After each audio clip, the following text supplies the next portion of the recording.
بسم الله الرحمن الرحیم. نننۍ ویډیو زمونږه د زنانو د دغه بیماری متعلق ته کم ته چې مونږ او تاسو هیز وایو، منسز وایو یا جامې وایو.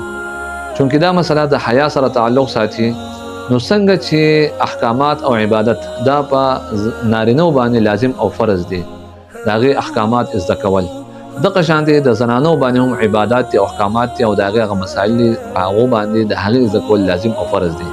خو چونکې دا مسله د حیا سره تعلق ساتي، د دې وجې نه هغو داسې کول او تپوس نشي کولی، او یا که هغه نارینهو ته وایي، خو لیکن دا مسله چونکې د زنانو ده، نو نارینه په دې باندې دومره خاص پوهېږي نو د ویډیو په ذریعې سره په ډېر په مختصر انداز کې یو داسې اصول به زه بیان کړم، انشاءالله چې زموږ او ستاسو دغه خویندې میندې په دې مسله باندې ډېر په اسانۍ سره هغه پوه شي.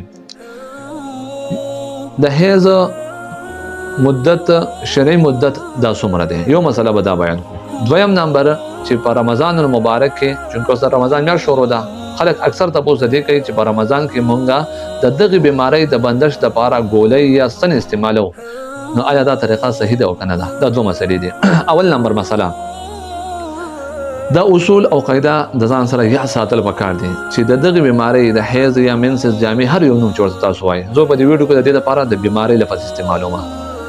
دغه بیماری چې ده د دې کم سے کم مدت چې دی هغه 3 ورځې دی، یعنی د 3 ورځو نه په کمه باندې دغه بیماری نشي کېدی. که د یو زنانه 1 ورځ یا 2 ورځې بیماري راغله او بنده شوه او د هغې نه پس رانغله، نو دا حیض نه دی، منسز نه دی، دا جامې نه دي، بلکې دا یو عامه بیماری ده.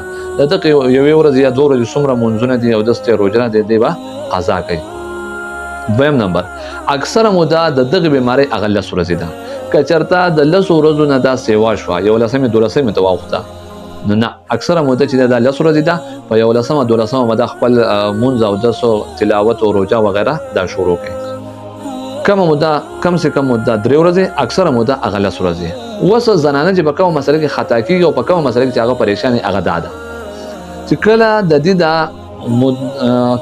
کمې ورځې د عادت چې دي دا کله کمې شي کله زیاتې شي، نو دې ته بیا پته نه لګي چې یاره زمونږ د حیض د بیمارۍ هغه ورځې هغه څو دي. نو په دې کې دا مسله یاد ساتل پکار دي.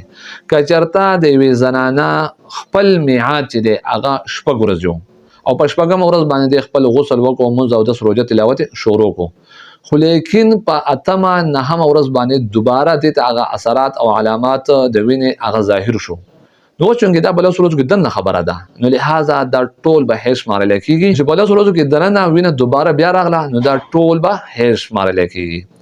خو لیکن که چېرته په 8مه ورځ باندې دې غسل وکړو، خپل مونځ او دس روژې شروع کړه او دغه بیماري په 9مه ورځ شروع شوه، په 10مه 11مه او 12مې د خبره واوړېده، نو چونکې اوس دا د 10 ورځو نه سیوا شوه، نو اوس به په دې کې دا مسله یاد ساتئ چې کله خبره د 10 ورځو نه سیوا شوه، نو دا به خپل زوړ عادت ته واپس کېږي او زوړ عادت د دې 6 ورځو.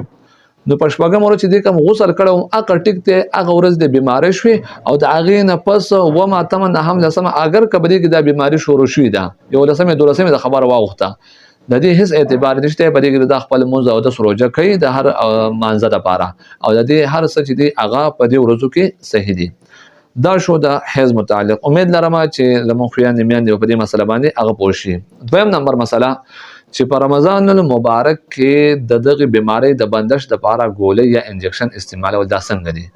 نو طبي طور باندې ډاکټران صاحبان وایي چې دا د صحت دپاره د جسم دپاره نقصاندeh دي، دا جسم ته بلها مسایل او مشکلات چې دی هغه پیدا کوي، لهذا دې نه پرهیز پکار دی چې الله تبارک وتعالی دا یو فطري عمل د انسان دپاره پیدا کړی دی، نو لهذا انسان لره په مصنوعي طریقې باندې دې بندول نه دي پکار.